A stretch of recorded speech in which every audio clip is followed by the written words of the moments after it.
Untuk perasaan anak kedua mungkin kita bukan berlomba dengan orang lain ya, tapi kita berlomba dengan umur orang tua gitu ya. Karena seorang yang mungkin nantinya memilih aktif di organisasi itu paham skala prioritas. Jadi apa saja yang harus dipekerja.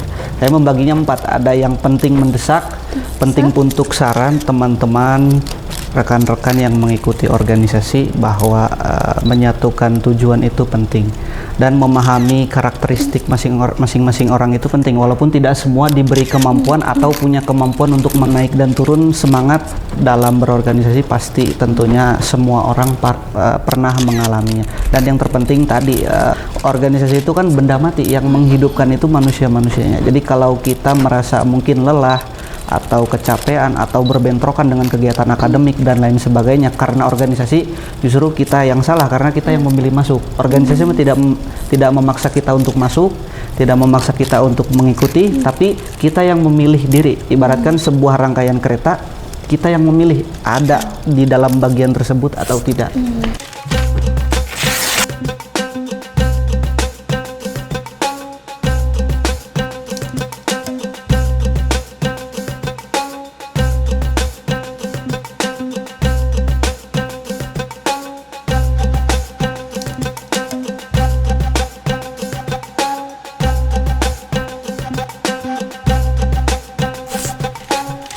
Assalamualaikum warahmatullahi wabarakatuh. Hai Ikhwan Mandala, gimana nih kabar puasanya? Dan hari-harinya apakah masih kuat untuk puasanya? Semoga Allah senantiasa kuatkan dan amalan-amalan yang kita lakukan di bulan Ramadan semoga senantiasa Allah lipat gandakan pahalanya. Amin ya rabbal alamin. Pucuk dicinta ulang pun tiba. Kembali lagi di acara Sarmada, sajian dengan hikmah Ramadan. Nah, seperti episode sebelumnya, kita akan ngobrol-ngobrol seru, ngobrol-ngobrol asik, dan tentunya santai, tapi juga inspiratif bersama mahasiswa berprestasi dari jurusan manajemen dakwah. Dan kali ini, bersama saya Kania Aulia Lestari, sudah ada mahasiswa berprestasi dari manajemen dakwah. Halo Kang. Halo Teh Hania. Gimana nih Kang kabarnya hari ini? Alhamdulillah, hari ini kabarnya sangat baik, juga seperti cuaca hari ini sangat cerah. Oke, pas banget ya Kang ya, cuacanya cerah dan alhamdulillah keadaannya sehat. Alhamdulillah. Nah Kang, ada istilah nih Kang, tak kenal maka ta'aruf. Boleh dong Kang kenalan dulu sama Ikhwan Mandala, nama dan kalau boleh semester berapa dan asalnya dari mana Kang? Oke, baik, terima kasih dari Mandala TV. Perkenalkan, saya Ananda Aditya, mahasiswa program studi manajemen dakwah. Hari ini duduk di semester 8. Kemudian saya berasal dari Jakarta, seperti itu. Oke, berarti lumayan jauh banget Iya. ya Kang. Berarti di Bandungnya ngekos ya Kang ya? Alhamdulillah ngekos. Oke Kang, nah sebelum itu kan ya pengen nanya nih Kang, perasaan Akang sebagai anak rantau, tapi di bulan Ramadan jauh dari keluarga Kang, gimana perasaannya Kang? Oke, karena ini sudah tahun keempat mungkin ya Teh, iya. di bulan Ramadan sebagai mahasiswa perantau mungkin sudah terbiasa. Mungkin Oke. kalau di tahun pertama masih adaptasi ya, yang Oke. sebelumnya ketika sahur, ketika berbuka itu dominasi bersama dengan orang tua, Iya. kemudian bisa menyiapkan bersama orang tua. Kalau hari ini mungkin menyiapkan secara mandiri, seperti itu Teh. Oke Kang, berarti yang awalnya dimasakin sama ibu, sekarang masak sendiri ya Kang ya? Iya, Sudah berjalan 4 tahun betul. lamanya Kang ya? Alhamdulillah sudah Ramadan keempat. Oke, kalau boleh tahu nih Kang, berhubungan dengan keluarga, kira-kira Akang anak keberapa nih Kang? Kalau saya sendiri anak kedua dari 2 bersaudara. Oke, sebagai anak kedua, gimana sih Kang perasaannya gitu? Untuk perasaan anak kedua mungkin kita bukan berlomba dengan orang lain ya, tapi kita berlomba dengan umur orang tua gitu ya, karena jaraknya cukup jauh gitu ya. Jadi kita memang harus memaksimalkan apa yang sudah diberikan Allah. Juga orang tua kan menyekolahkan, memberangkatkan kuliah agar kita bisa menempuh pendidikan sebaik-baiknya, seperti itu. Oke Kang, kira-kira kalau dari orang tua, ketika Akang ngerantau ke Bandung, ada perasaan kayak nggak ngeizinin atau bahkan ngeizinin gitu Oh Kang? enggak, kalau orang tua alhamdulillah mungkin langsung mengizinkan ya, karena balik lagi anak laki-laki mungkin diberikan pilihannya dan juga tanggung jawab atas pilihannya masing-masing, seperti itu. Oke Kang, berarti, diberikan kepercayaan penuh ya Kang ya dari Alhamdulillah. orang tua. Oke, nah Kangnya tuh anaknya suka stalking gitu Kang. Oke. Nah Kangnya sempet dengar Akang meraih beberapa prestasi nih Kang. Kalau boleh tahu salah satunya apa? Oke, untuk prestasi secara, akademik Mhm. mungkin seperti mahasiswa pada umumnya ya Teh, kalau berbicara IP kemudian, prestasi-prestasi secara yang mendapatkan sertifikat itu hanya seperti pada umumnya saja. Kalau prestasi non akademik mungkin hari ini saya masih diamanahkan sebagai, ketua HMPS Manajemen Dakwah, seperti itu Teh. Oke. Nah Kang, Kania pengen tahu nih, ketika Akang diberikan amanah menjadi ketua, perasaan Akang ketika menerima hal tersebut gimana Kang? Kalau berbicara masalah perasaan sebenarnya biasa saja gitu ya, tapi yang lebih berat itu ada amanah juga tanggung jawab yang harus ditunaikan. Dan alhamdulillah, hari ini di bulan Maret ini mungkin menginjak bulan yang ke-10 ya. Insya Allah di bulan April akan segera mengakhiri dan menyiapkan untuk estafeta kepemimpinan yang baru lagi teh. Oke Kang, berarti oh iya, tapi sebelumnya Kang Kania pengen nanya, kira-kira proses dari awal sampai Akang akhirnya mendapatkan amanah yang tanggung jawabnya begitu luar biasa Ya. juga ya Kang ya. Nah, kira-kira kalau kita boleh tahu nih Kang, prosesnya tuh kayak gimana aja sih Kang?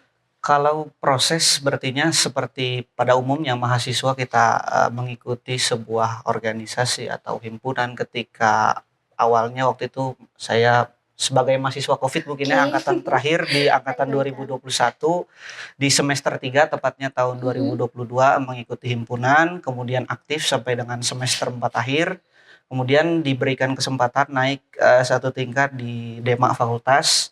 Kemudian di semester 6 ada dorongan juga motivasi untuk, berproses lebih dan pada akhirnya alhamdulillah dibukakan jalan juga hingga hari ini diberikan kemudahan untuk Mhm. menjalankan dan, menuju, akhir daripada, masa kepemimpinan, seperti itu Teh.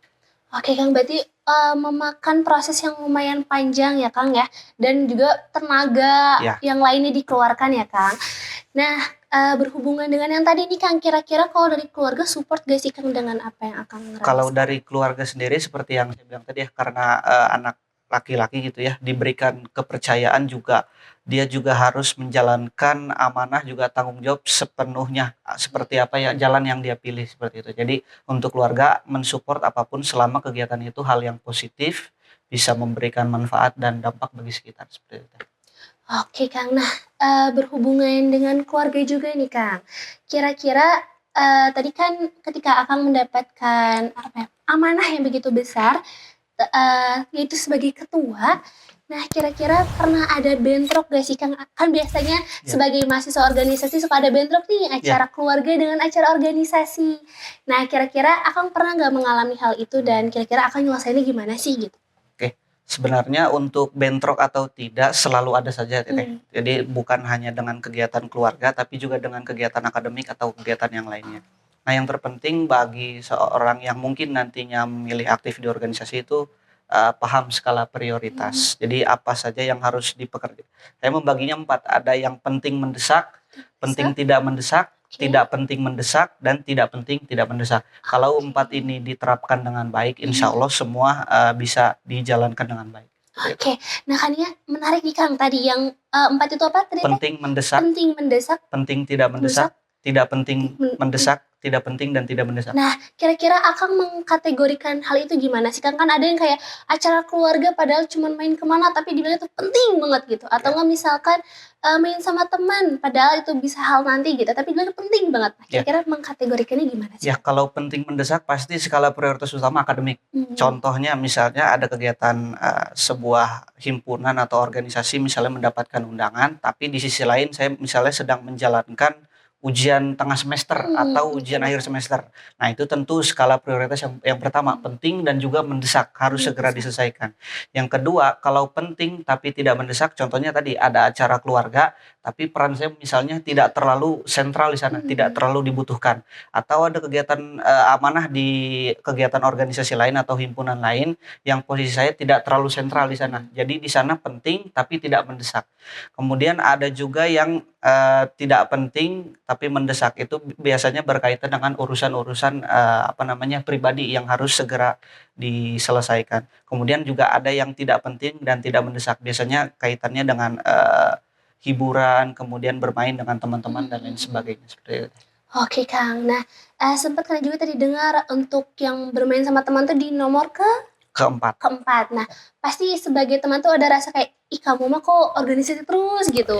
Atau enggak kayak, "Kok lebih baik ini dibanding aku?" gitu kan biasanya suka ada kayak gitu ya Kang, teman Iya. tuh yang nggak suportif gitu. Nah, kira-kira Akang pernah mengalami nggak sih hal itu gitu? Sejauh saya berproses sebenarnya tidak ada yang terlalu, protes gitu ya kepada saya. Karena, semua orang menjalani hidupnya masing-masing, semua orang menjalani prosesnya masing-masing. Dan sebagian besar teman-teman saya di kelas, juga teman-teman sangkatan memang banyak juga yang aktif di himpunan, banyak juga aktif di organisasi-organisasi yang lain, atau bahkan, mereka itu mengikuti kerja atau magang freelance seperti itu. Jadi memang mayoritas memang sibuk dengan, agendanya masing-masing, tapi kalau memang ada, kegiatan yang momentum sifatnya bisa bersama, kita pasti berkumpul, selalu berkumpul, seperti itu ya. Oke Kang, berarti, semuanya sangat suportif ya Kang, karena Alhamdulillah, mempunyai kegiatan produktivitas kegiatannya produktif. masing-masing. Oke, nah pertanyaan selanjutnya Kang, Kania pengen nanya nih, kan Iya, tadi prosesnya nih Kang, terus, beberapa hal yang Kania tanyain juga gitu, mewakili Ikhwan Mandala semua yang mempunyai resah gitu, ketika berorganisasi temennya, misalkan kayak kalau bahasa Sundanya mah baeud meureun ya Kang ya, kayak, baeud gak mau karena kita nggak ikut nggak main ikut main gitu. ya. Nah, pertanyaan selanjutnya Kania pengen nanya nih Kang, tantangan selama, Akang menjabat sebagai ketua, tapi nanti dulu Kang, setelah yang satu ini.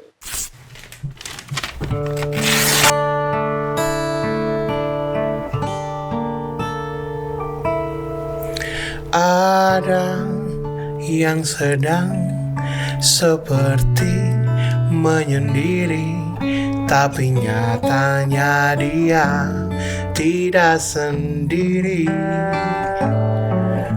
Dia sedang asyik bercengkrama dengan semesta yang membuatnya menjadi tiada. Duduknya menghamba, duduk dalam danau air mata.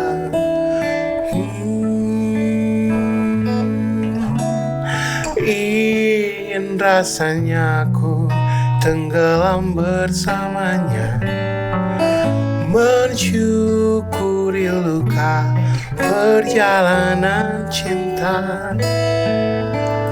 Meski akhir cerita tak seperti doa dan rencana, sungguh dia tak pernah menjadi kecewa. Hidupnya menghamba, menghamba hanya pada Allah saja. Ada yang sedang seperti menyendiri, tapi nyatanya dia tidak sendiri.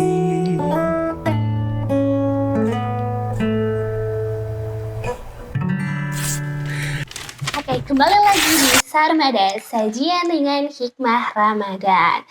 Nah, Kang, kita lanjutin nih Kang, pembicaraan tadi yang sempat terpotong, yaitu tentang tantangan selama di organisasi. Kan ada kadang nemu misalkan anak organisasi atau kader organisasi yang dia tuh kerjanya tuh kayak setengah-setengah atau kendala-kendala lain kira-kira ada nggak sih Kang gitu?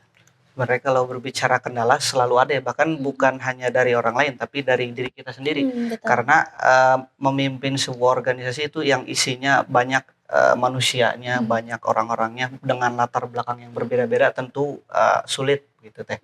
Tapi itu semua bukan menjadi, hambatan, akan tetapi menjadi motivasi untuk bisa menyelesaikan, untuk bisa memahami karakteristik masing-masing anggota seperti itu. Oke, nah tadi sempat menarik nih Kang. Di organisasi itu memiliki banyak banget kepala pasti ya Kang, berbagai pemikiran, berbagai pendapat. Nah kira-kira cara Akang untuk menyatukan hal tersebut agar satu tujuan kembali nih gitu. Kira-kira bagaimana sih Kang? Kalau kami di organisasi tidak menyatukan isi kepala atau pemikiran, tapi menyatukan, benar kata Teteh tadi, menyatukan tujuan. Karena kalau pemikiran disatukan, diseragamkan itu tidak lagi menjadi menarik sebuah organisasi. Tapi kalau tujuannya disatukan, arah geraknya disatukan, itu menjadi sebuah langkah terobosan dan juga inovasi bagi organisasi seperti itu.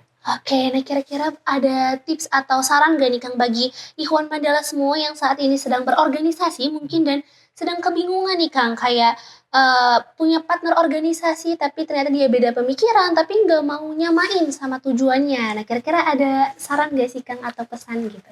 Ya, untuk saran teman-teman, rekan-rekan yang mengikuti organisasi bahwa menyatukan tujuan itu penting dan memahami karakteristik masing-masing orang itu penting walaupun tidak semua diberi kemampuan atau punya kemampuan untuk menganalisis hal tersebut ya. Jadi dalam organisasi sebenarnya kita banyak belajar. Yang pertama bisa menghargai pendapat orang lain yang berbeda. Terkadang kita kalau menjadi seorang pemimpin atau ketua, dalam konteks ini pemimpin sebenarnya tidak hanya seorang ketua. Ketika dia mendapatkan hal yang berbeda atau pandangan yang berbeda dari rekan organisasinya, dari teman organisasinya, itu tidak lantas menjadikannya bermusuhan, tapi itu menjadikan teman berpikir, teman berdiskusi, atau bahkan sekedar teman berdebat seperti itu teh. Oke, menarik banget nih Kang. Berarti jika kita menemukan nih Kang ya orang yang berbeda pikiran bukan berarti jadi kayak musuh kita ya Kang ya, Betul, tapi bukan musuh. menjadi bertukar pikiran gitu. Teman Kita bertukar pikiran. betul. Jadi melihat sudut pandang yang lain Sudut juga lain ya yang Kang. berbeda. Nah, berhubungan dengan organisasi nih Kang, hanya pengen nanya lagi boleh nih Kang? Boleh. Pengalaman organisasi Akang tuh kira-kira dari mulai apa aja sih?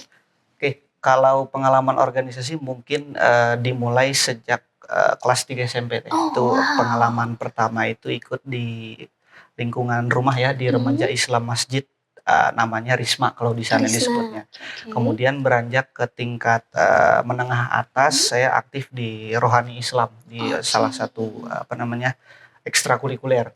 Kemudian berlanjut ketika kuliah, karena waktu itu memang posisinya pandemi ya teh, masih Zoom, betul. jadi memang semangatnya sedang tinggi, jadi mengikuti salah satu UKM namanya Lembaga Dakwah Mahasiswa. Lembaga. Kemudian aktif di program studi hingga masuk ke HMJ waktu itu, Himpunan Mahasiswa Jurusan, naik ke Dewan Eksekutif Mahasiswa, dan hari ini bertransformasi menjadi HMPS dan diamanahkan sebagai Ketua Umum seperti itu.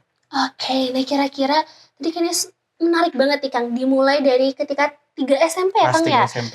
Bisa dibilang itu waktu yang cukup dini gitu untuk kebanyakan orang berpikir untuk masuk organisasi. Nah kira-kira kalau kita boleh tahu nih Kang, motivasi apa sih yang menjadi hal pertama kayak Kakang tuh harus masuk organisasi gitu?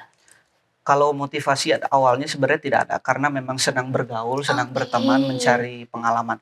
Dan teringat mungkin pelajaran ketika SD bahwa manusia itu makhluk sosial, tidak bisa hidup sendiri, dan memang organisasi itu memang tempatnya mengimplementasikan pengalaman, ilmu, dan lain sebagainya seperti itu.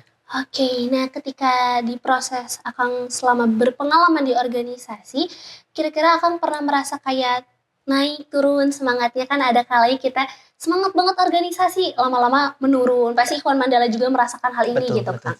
Soalnya kan dia pun merasakan gitu Ya, Kang. Kadang naik, kadang naik, kayak kadang wah ayo jadwal apa lagi nih? Tapi selanjutnya males gitu. Kira-kira gimana sih Kang? Akang pernah nggak atau gimana sih cara Akang ngatasinnya gitu? Kalau naik dan turun semangat dalam berorganisasi pasti tentunya semua orang pernah mengalaminya. Dan yang terpenting tadi mengatur skala prioritas, juga memahami daripada esensi jalan yang kita pilih, proses yang kita pilih, karena organisasi itu kan benda mati, yang menghidupkan itu manusia-manusianya. Jadi kalau kita merasa mungkin lelah atau kecapean atau berbentrokan dengan kegiatan akademik dan lain sebagainya karena organisasi, justru kita yang salah karena kita yang memilih masuk. Organisasi tidak memaksa kita untuk masuk, tidak memaksa kita untuk mengikuti, tapi kita yang memilih diri. Ibaratkan sebuah rangkaian kereta, kita yang memilih ada di dalam bagian tersebut atau tidak. Seperti itu. Oke, sangat-sangat pesan yang menurut kalian ini menarik banget dan perlu di-notice banget nih sama Ikhwan Mandala semua kalau bener banget kata Akang kalau organisasi itu benda mati ya Kang ya. Ya, Kita yang milih untuk masuk, kita yang berkomitmen untuk masuk ya Kang. Jadi betul. jangan nyalahin organisasi tentang hal-hal yang mungkin kita sesali nantinya. Betul. Kayak gitu. Nah, berkaitan dengan organisasi dan akademik nih Kang. Akademik. Kira-kira cara Akang untuk mengatur, mengelola agar organisasi tetap jalan, tanggung jawabnya tetap tertunaikan dan akademik juga tidak ditinggalkan nih Kang. Kira-kira gimana sih Kang cara Akang ngelolanya? Untuk cara pengelolaan seperti yang tadi sudah disebutkan bahwa skala prioritas itu penting karena skala prioritas bukan hanya membagi apa saja yang perlu dikerjakan segera, tetapi dia juga mengatur apa saja yang nantinya temponya itu dalam jarak dekat. Nah, selama ini saya alhamdulillah mungkin dari sisi akademik tidak pernah bermasalah karena selalu mengikuti kegiatan akademik perkuliahan, kemudian mengerjakan tugas walaupun mungkin dalam pengerjaan tugasnya tidak maksimal karena yang dianggap oleh dosen itu kan dia masuk kuliah kemudian tugas mengerjakan mengikuti UTS dan UAS minimal mungkin sudah mendapatkan nilai B seperti itu Betul. minimal sudah mendapatkan nilai B. Oke, nah kira-kira kalau kita boleh tahu nih Kang, pola belajar Akang itu kayak gimana sih Kang? Kadang kan organisasi tuh kayak rapatnya tuh malam Kang, banyak Ya, dominasinya. Kalau pagi tuh biasanya jarang gitu, karena mungkin pada belum bangun juga ya Kang ya. ya. Nah kira-kira bagaimana sih pola belajar Akang? Kalau pola belajar saya selama berkuliah ini memang mayoritas dilakukan ketika malam hari. Oh malam Malam hari, hari di oke. atas mungkin jam 9 sampai jam 10 tidak. Mungkin bukan Oke. tipikal orang yang bisa belajar dalam dalam jangka waktu yang lama deh. Kecuali di semester akhir ini memang dipaksa karena kita sedang proses menyusun skripsi jadi memang Oke. dipaksa di jam yang kosong ya kita sempatkan kita kerjakan seperti itu teh. Oke, nah kira-kira kalau boleh tahu nih Kang, pola belajar Akang tuh lebih yang harus tatap muka sama dosen atau yang kayak cukup mendengarkan pun cukup gitu? Kalau pola belajar yang efektif dan juga tentunya ya kalau Iya, dalam Islam kan dapat berkah ya kita betul. talaki belajar langsung dengan guru seperti itu. Itu yang pertama pasti memang lebih efektif dengan guru atau dengan dosen. Mmm, Tapi kalau melalui media lain misalnya cukup mendengarkan saja via mhm, Zoom ataukah via YouTube atau media-media sosial lainnya itu juga menjadi salah satu sarana bantu mhm, tapi tidak terlalu efektif. Bagi saya yang efektif itu ketika ada guru atau dosen mhm. yang menjelaskan secara langsung seperti itu. Oke, berarti Akang lebih nyamannya itu ketika belajar tuh tatap muka Iya, langsung ya, Kang? Oke. Nah, Kanya pengen mewakili nih pertanyaan Ikhwan Mandala semua oke sekaligus pertanyaan, dari diri Kanya sendiri sih, oke. Kang, sebenarnya. Kira-kira Akang pernah nggak bentrok antara akademik sama organisasi, tapi di organisasi itu Akang punya peran yang penting banget gitu, sebagai ketua gitu. Nah, kira-kira Akang lebih memilih mana gitu? Oke, kalau, berbentrokan pernah waktu itu ketika diamanahkan di panitia dan, di kepanitiaan ya, memegang posisi yang lumayan, Mhm, strategis dan di sisi lain ada perkuliahan. Karena waktu itu perkuliahannya sedang tidak melaksanakan agenda UTS ataupun UAS, maka saya, menggunakan, mhm. hak mahasiswa yang 3 kali jatah izin seperti itu. Oke. Jadi menggunakan, sesuai dengan, kebutuhannya, seperti itu. Oke, nah, dengan proses, yang panjang ya, Kang, ya, rangkaian proses pengalaman organisasi Akang yang panjang, kira-kira ada sosok inspiratif nggak sih, Kang, di balik hal itu semua gitu, sampai Akang akhirnya bisa berada di titik ini gitu? Oke. Kalau untuk berada di titik ini sebenarnya saya mengikuti jejak-jejak senior lah mungkin ya, Mmm, jejak-jejak pendahulu, ya mereka memang, mengabdikan dirinya di organisasi dan yang pertama, ketika aktif di organisasi itu kan orientasinya kita tidak mencari uang, tidak mencari keuntungan, tidak mhm, mencari tenar dan lain sebagainya, tapi memang benar ada, rasa keinginan lebih mengabdi yang lebih seperti itu. Jadi mhm. kalau ada sosok inspiratif sebenarnya banyak. Hanya saja saya mengakumulasikan daripada, orang-orang yang menurut saya inspiratif, kemudian coba diterapkan pada diri sendiri, seperti itu. Oke, nah kalau boleh tahu nih, Kang, hal apa sih yang akhirnya Akang kayak ini tuh menjadi sosok motivasi Akang banget gitu, sampai mau badai, mau hujan, apapun Akang tetap kuat gitu, Mhm. menjalani semua ujiannya gitu? Yang pertama pasti, orang tua, karena, Mmm, orang tua itu selalu mengusahakan yang terbaik untuk perkuliahan, untuk kehidupan sehari-hari, ketika di perantauan seperti itu teh. mhm. Jadi, sosok yang paling inspiratif menurut saya orang tua, seperti itu. Oke, nah berhubungan sekarang Ramadan nih Kang. Kan kadang bagi anak Gen Z, Anak gak Gen Z. Gen Z juga sih kan biasanya banyak orang lah Banyak ya. bulan Ramadan tuh lebih dipakainya tuh kayak tidur-tiduran Tidur-tiduran. Kang. Terus kadang kayak cuman bangun tidur Tidur, lihat jam udah azan belum ya, kayak gitu ya Kang. Nah kira-kira ada saran atau tips gak sih Kang biar Ramadan kita tuh tetap produktif nih Kang?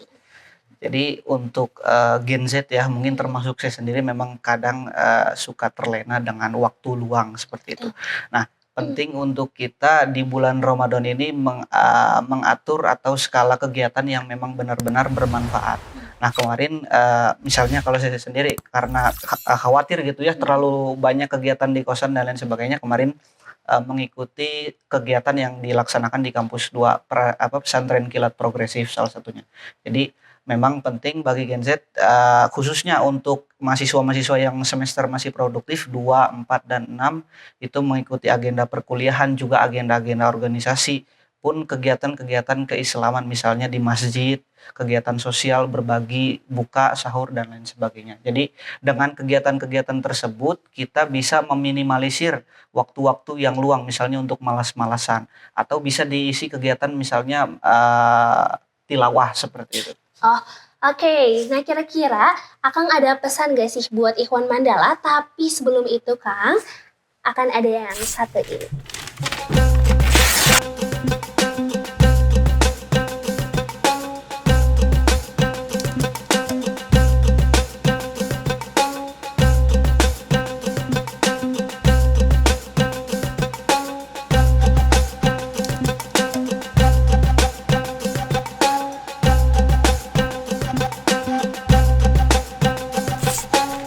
Oke, kembali lagi di Sarmada, sajian dengan hikmah Ramadan. Nah, kita lanjut lagi nih Kang. Kira-kira Akang ada pesan gak sih buat Ikhwan Mandala biar tetap semangat gitu? Kadang kan Ramadan tuh apalagi terutama kayaknya sih Kang, kayak semangatnya tuh naik turun, bahkan baik turunnya nih Kang. Nah, kira-kira ada pesan gak sih Kang atau saran gitu?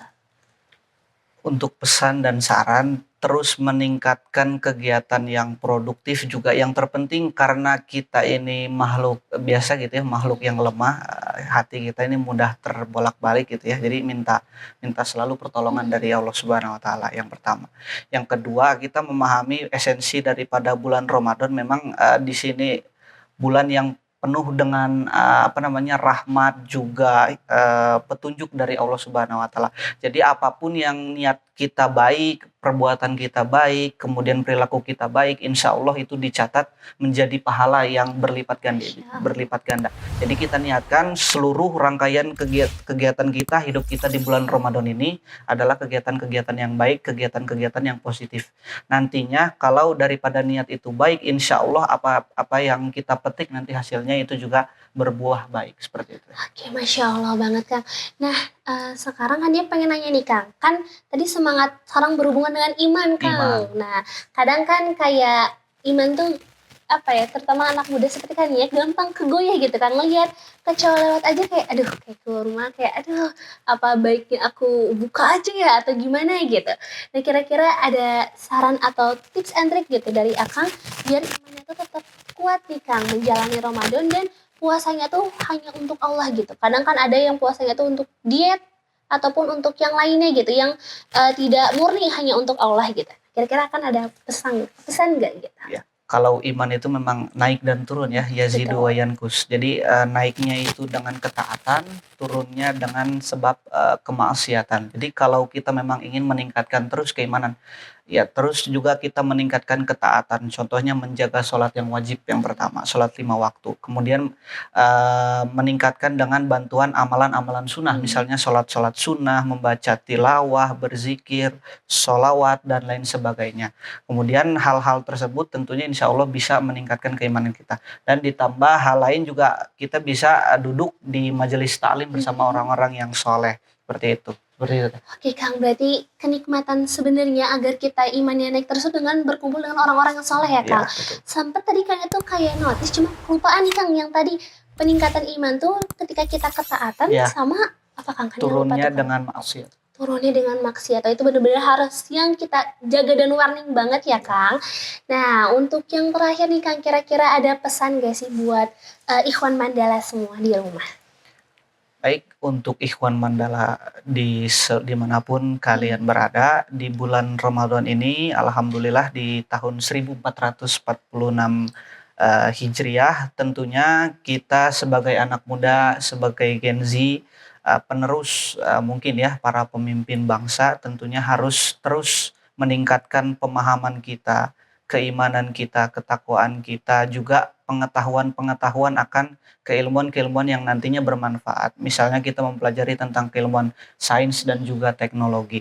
Nah, di sisi lain, pengembangan-pengembangan spiritual juga menjadi hal yang penting, karena selain menempatkan posisi kita sebagai manusia yang sedang hidup di muka bumi, juga kita adalah hamba yang tentunya nanti akan menjalani sebuah kehidupan di fase akhirat nanti. Jadi penting selain mengembangkan pengetahuan sains dan teknologi, juga meningkatkan keimanan serta ketakwaan kita agar senantiasa berjalan beriringan. Juga teruslah menebarkan manfaat bagi sekitarnya agar semua bisa merasakan daripada dampak kebermanfaatan seperti itu. Oke Kang, berarti untuk Ikhwan Mandala semua yang baik di rumah ataupun sekarang lagi online kuliahnya ataupun sudah kembali ke tempatnya masing-masing, tetap jadikan Ramadan ini sebagai ajang untuk berbuat amal kebaikan ya Kang, menebar terus kebermanfaatan. Nah, sepertinya saya sedih banget sih Kang karena obrolan kita yang hangat dan seru ini terpotong, tapi mungkin di lain kesempatan kita bisa bertemu lagi. Terima kasih banyak Kang sebelumnya atas kehadirannya dan sudah mau berbagi dengan Ikhwan Mandala semua. Nah, mungkin untuk episode Sarmada sajian ringan Jumat Ramadan kali ini seperti itu aja teman-teman. Ikhwan Mandala semua, semoga hal-hal yang kita sampaikan di sini akan bisa bermanfaat dan menjadikan hal ini sebagai pendorong untuk Ikhwan Mandala semua tetap semangat. Mungkin itu saja, saya Kania Aulia pamit undur diri. Wassalamualaikum warahmatullahi wabarakatuh. Jangan lupa untuk like, komen, dan subscribe ya. Bye-bye.